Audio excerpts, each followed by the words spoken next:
White House Press Secretary Jen Psaki praises her new best buddies, the Taliban. Alexandria Ocasio-Cortez adds a new spin to birthing people. Plus, as America remembers 9/11, we'll look at a new documentary about that tragic day. All that and more. I'm Bobby Eberle. This is a 13-minute news hour. And God bless the United States of America.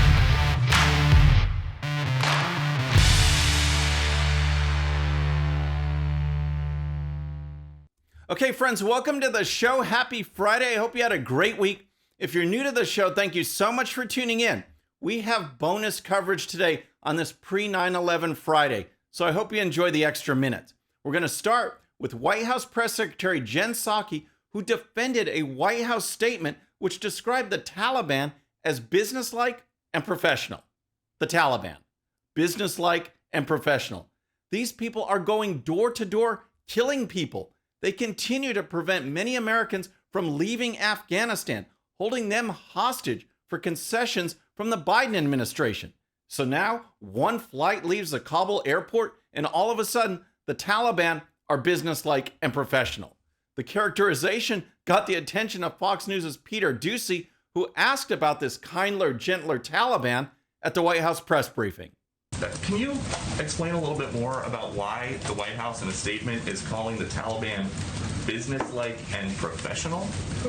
Well, I would note that in that statement, what we were announcing was the fact that a Qatari Airlines flight successfully landed in Qatar with American citizens, legal permanent residents, and Afghans on board who joined us in our fight over the last several years. Oh my gosh. One flight was able to leave Afghanistan, and all of a sudden, the Taliban are businesslike and professional. Of course, that response really didn't sit well with Doocy, who followed up with this. You're saying the Taliban is businesslike and professional. Their interior minister has an FBI wanted poster. He's got a $10 million bounty on his head. What's the business? Unreal. The interior minister is on the FBI's most wanted list. The Taliban interim government is filled with terrorists. That's just a fact. Here's Psaki's response. We are here to celebrate the return of American citizens who wanted to leave Afghanistan, of legal permanent residents, of Afghans who fought by our side, to Qatar successfully on a Qatari Airlines flight. And in order to get those people out, we had to work with some members of the Taliban to press them and to work in a business-like manner to get them out. That is what we were stating in the statement. Blah, blah, blah. Just the other day, Secretary of State Antony Blinken said that the Taliban were not blocking passage of Americans. The day after, he admitted, well, Americans, they can't leave because the Taliban's holding them. That sure sounds like a hostage situation to me, but for Jen Psaki, that's businesslike and professional. But just to show you how fake and lame the Biden administration is, here's Jen Psaki again, this time from the day before she heaped praise on the Taliban. No one in this administration, not the president, nor anyone on the national security team, would suggest that the Taliban are respected and valued members of the global community. They have not earned that in any way, and we have never assessed that. This is a caretaker cabinet that does include 4 former imprisoned Taliban fighters. So, one day they are not respected or valued members of the global community, and the very next day, they're businesslike and professional. In the meantime, there are still Americans in Afghanistan who want to get out. There are still Afghan personnel who helped America and who are being hunted. They can't get out. And the Biden administration, it looks like they will say just about anything to make it look like they are somehow competent. Well, guess what? It's not working.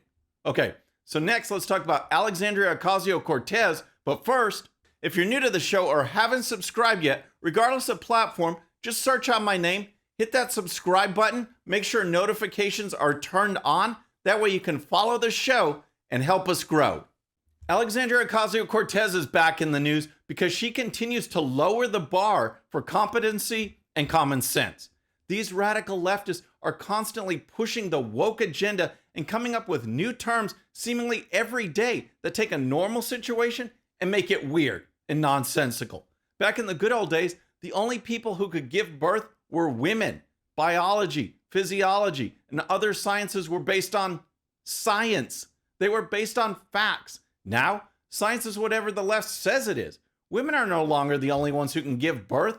Remember back in May, radical Democrat Cori Bush tweeted this: "Every day, black birthing people and our babies die because our doctors don't believe our pain. My children almost became a statistic. I almost became a statistic. I testified about my experience at the House Oversight Democrats today. Hear us, believe us, because for so long, nobody has." Black birthing people. You mean mothers? Women? The left now try to account for this notion that men can somehow give birth too. AOC added to the woke vocabulary this week when she spoke to CNN's Anderson Cooper. AOC was on the program to blast Texas' new pro-life law, and she said this: "What this is about is controlling women's bodies and controlling people who are not cisgender men. This is about making sure that someone like me as a woman or any menstruating person in this country cannot make decisions over their own body." Any menstruating person? Are you kidding me? She couldn't just say women. She had to account for all those men out there who can now give birth and menstruate.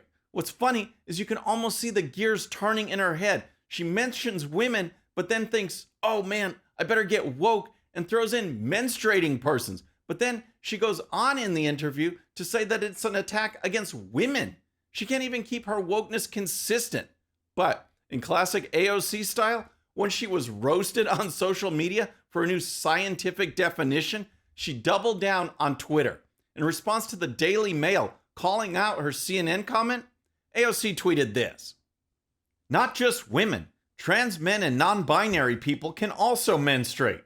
Some women also don't menstruate for many reasons, including surviving cancer that required a hysterectomy. GOP mad at this are protecting the patriarchal idea that women are most valuable as uterus holders." Did you catch all that? Trans men can also menstruate. Of course, because they are actually women. And guess what? All those non-binary people that she says can also menstruate, how many of those people do you think are women? It's just a guess, but I'd say 100%. And then I find it interesting that she goes back to the term women to point out a group who are not affected by the new Texas pro-life law in order to build her case against the Texas pro-life law. Way to go, AOC. So next, as we're set to observe the 20-year mark since the terrorist attacks of September 11th, 2001, I just wanted to point out some programming that'll be coming up on Newsmax. I'll be talking about my 9/11 experience on the Saturday live stream tomorrow, and I'll give you more information about that at the end of the show. But Newsmax is set to broadcast a new documentary titled 9/11, The Day That Shook the World. And today, we are fortunate enough to be with Jack Thomas Smith. He is the director of this series, this film. I'm so excited to have him. Jack, thanks for joining us today. Thanks for having me on, Bobby. I appreciate it. Well, you know, this is just such a solemn weekend. I mean, we've had these remembrances. It means a lot to me in my story of what I witnessed at the Pentagon on 9/11. But on the 20th anniversary, to me, I think it's more important because I was just at an event this past weekend with a young city council member that doesn't even remember 9/11. He was so young, he wasn't even born yet. So the idea of putting this out there for people to see, I think you're doing just such great work. And if you don't mind, I'd love to play the trailer for folks so they can kind of see what they can look forward to on Newsmax. Absolutely. All right, here we go. The morning of September 11th, the men and women of the New York City Police Department, the Fire Department, and the Port Authority Police Department, they effected the greatest rescue mission in the history of this country. Bernie called me and said a second plane hit. The vice president's being evacuated. We think the Pentagon just got hit. Passengers and crew members of Flight 93, they took the fight to the terrorists. There were evacuation orders that we know people hurt, but they didn't give a damn. When we had firefighters that they weren't going to leave, if some of their brothers or people who needed their help. You went to the nearby armory. All the pictures of the missing were posted. I lost over 100 of my friends that day. You know, we'll never be the same. We probably did about 400 funerals in 14 weeks. They came here to break us, and they didn't. We came out of it much, much stronger, much more united. So that's why we should never forget. Unbelievable. And I got to admit, Jack, that as we get closer to Friday and into Saturday, especially this particular year, I haven't watched anything yet. So as I was preparing this and looking at that trailer, it just, it just brings you back to that day. So what was this like to dive in and start this project? Yeah, it's going off what you said, it's hard to believe it's been 20 years. I mean, and to this day, I still can't believe it really happened. So diving into this project, uh, essentially the way it all came to happen was I was contacted by Newsmax. They had an idea to do a 9/11 documentary to commemorate the 20th anniversary of the terrorist attacks of September 11th. So initially, when I wrote the treatment, I kind of wrote it as, a historical piece because, what happened on 9/11, that's what happened. But then once we started shooting it, we interviewed Rudy Giuliani, Bernard Kerik, Tom Von Essen, Curtis Lewa, Peter King, Frank Siller, who's the CEO at Tunnel to Towers, who also lost his brother on 9/11. We also interviewed Elizabeth Robertson, who lost her brother Donnie. He actually worked at Cantor Fitzgerald. We interviewed Gordon Felt. He lost his brother Edward on Flight 93. And we also interviewed Tim Brown, who was a firefighter and lost 100 of his friends that day. So essentially, when I started it, you write out the historical elements of it, the timeline of the hijackings, hitting the buildings, and just everything that unfolded that day, that morning. But then diving in, you started hearing all these personal stories, not just from our guests who lost loved ones, but also from Rudy and from Bernard and from Tom Von Essen. Bernard Kerik said they did 400 funerals in 14 weeks. Right. And Tom Von Essen lost 10 of his best friends. So even though we got to interview the decision makers, that were on the ground, minute by minute dealing with this, we also, we kind of learned a lot personally about what they were all going through that day. Oh my gosh. So what is it that obviously, this is important to you? What is it, anything that stood out? We're going to get to the details on how people could tune in, but anything in particular that stood out to you making this that you might have not realized before that just really stood out this time? Yeah, it's so going back to that day, I remember watching on the news the evacuation of Lower Manhattan, and I remember reading after that that they had evacuated 1 million people from Lower Manhattan that day. It was the biggest maritime evacuation, I believe, bigger than Dunkirk. I thought it was just because they were afraid there were going to be more terrorist attacks. During the interview, Rudy said that when the towers collapsed, it damaged the walls that kept the Hudson River out from flooding Lower Manhattan. So he said, if they got hit with heavy rains or, God forbid, a hurricane, it could completely flood out Lower Manhattan, and think about the havoc that would cause in that area. I honestly didn't even know that. And it was funny when he said that, I was like, we definitely have to keep that in because I just had no clue. And actually, one other point, a horrible note. I remember that day watching when those towers were burning, and I kept saying to myself, why not get helicopters up there? Get helicopters up there and land and try and get people out of there. Rudy also addressed that during the documentary. He said that to the fire chief. He said, let's just get helicopters up there. And the fire chief said, we can't because the flames are it's so hot up there, the helicopters would have actually exploded. Wow. So just on a personal level, it kind of addressed two things that I honestly didn't know from that day. Oh, wow. That is incredible. Well, folks at home, I'm going to put links in the description so people can see this. But if they tune into Newsmax, give us some details on when and where. Sure. So it's going to be on Friday, September 10th at 9 o'clock on Newsmax. Then Saturday, September 11th, it's going to be on at 8 o'clock. And then I believe Sunday night, it's going to play again at 9 o'clock on Newsmax. Oh my gosh. Well, folks, I hope you tune in. Again, 20 years, there's so many people that have either forgotten or never knew about this incident and how it literally changed the world. It brought people together. It changed our focus on terrorism, what it meant, how we reacted to it. Jack, tell us what else you've got going on, because believe it or not, as big of a project this is, this isn't your only project, right? No, this this has been crazy. So we actually Sunday night at 8 o'clock on Newsmax. It's actually the premiere of the pilot episode of a pro-military docuseries that I created, directed, and co-executive produced with my fiance Mandy Del Rio and our partner Glenn Nivola, who is actually our investor in the pilot episode. It's called War Heroes, and it's hosted by Benghazi hero Chris Peranto. And essentially, what War Heroes is, it tells the personal stories of our men and women in uniform. Our pilot episode profiles Sergeant Ryan E. Doltz, who lost his life in Iraq in 2004.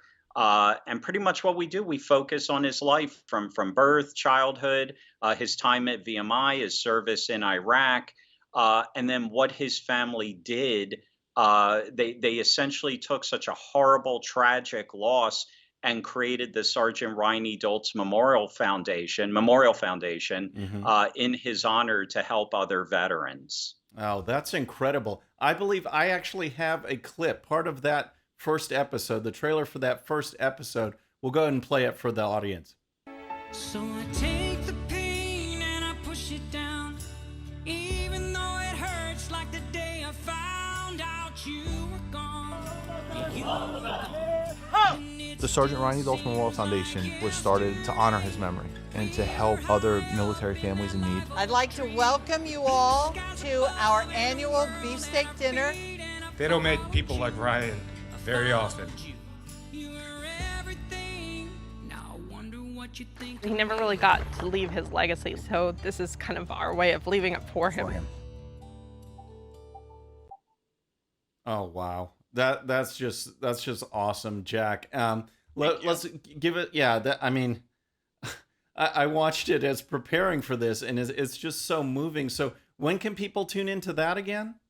So that's premiering Sunday night at 8 o'clock on Newsmax. And it's just the pilot episode. So essentially what we're doing is we want to make sure there's viewership, sponsor interest. So, ideally we want to go to series with this and tell other stories, Vietnam veterans, veterans struggling with PTSD, just different conflicts throughout U.S. history. So the stories are endless, and we want to personalize our men and women in uniform. Well, that's amazing. Well, count me in as a supporter. We'll talk offline on what I can do more to help get the word out or support it in any way I can. But Jack, I appreciate it. Thank you so much for joining us today. Thanks, Bobby. Thanks for having me on. Sure thing. Friends, I invite you to check out 9/11, the day that shook the world on Newsmax. And I want to thank Jack Thomas Smith once again for joining us. It's hard to believe that 20 years have gone by since that day in 2001. And when you think about what has happened in just the last few weeks, Joe Biden and his administration have brought the fears of terrorism right back to the forefront in people's minds. Okay, so we talked about Jen Psaki, Joe Biden, and his whole administration. Plus, we had the latest from AOC. We need to ask them, do you have a relaxed brain? I got what you call, a relaxed brain. First, how about Rutgers University, which is taking vaccine mandates to a whole new level? Apparently, the university thinks that not only can COVID be spread by coughing or sneezing or touching, but it can also be spread through cyberspace. Here's the story. A New Jersey student has said he is barred from taking classes at Rutgers University because he has not been vaccinated, even though he is only studying virtually from home. Logan Holler, 22, told NJ.com that he largely ignored the school's COVID mandate because all my classes were remote from his Sandystone home, some 70 miles from Rutgers campus in New Brunswick. But he was locked out of his Rutgers email and related accounts when he went to pay his tuition at the end of last month, and was told that he needed to be vaccinated even though he has no plans to attend in person. Can you believe this? He is 70 miles away from campus and the university is coming after him. Well, not to be outdone by that story, we have Portland, Oregon Mayor Ted Wheeler, who is now admitting that the city's strategy of doing nothing during the latest riot might not have been the best approach. Portland, Oregon city leaders used a hands-off approach August 22nd when groups of armed protesters clashed in the city, but Mayor Ted Wheeler admitted it was not the right strategy. It is clear, based on the public outcry, on the media outcry, on the national front, that strategy was not the right strategy, Wheeler said during a Portland City Council meeting, according to the Associated Press. What is going on in these left-wing cities? Wheeler's idea of law enforcement is to not enforce the law. While people were rioting on the streets, the police were observing from above in an airplane. In addition, city officials warned the public that, hey, there's going to be a riot, and we're just letting you know that, we're not going to do anything about it. It's like the movie The Purge. It's just anarchy. All right, so next, here's some breaking headlines from the Babylon Bee, and we'll start with Joe Biden and his new vaccine mandate. Biden unveils Your Body, My Choice vaccination program. And then regarding the recall race in California, where the radical left are attacking Larry Elder, who is black, by calling him a white supremacist, we have this breaking story. Jussie Smollett disguised himself as Larry Elder so people will commit real hate crimes against him. I love it. That one is just perfect. And friends, that's our show for today. I hope you enjoyed it. And before you go, if you're new to the show or haven't subscribed yet, regardless of platform, just search out my name, hit that subscribe button, make sure notifications are turned on. That way you can follow the show and help us grow. Thank you so much for tuning in. Our next show is going to be tomorrow with our Saturday live stream at 11 a.m. Central Time on my channel. Please tune in as we look back at the events of September 11th, 2001, and remember the thousands of Americans that we lost that day. Until then, I'm Bobby Eberle. This is the 13-Minute News Hour.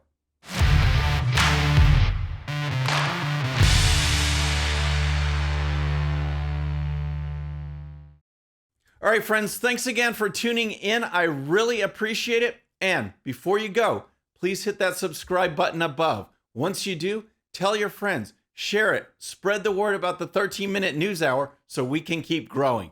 And for more great content, check out these videos right here, and I'll see you next time.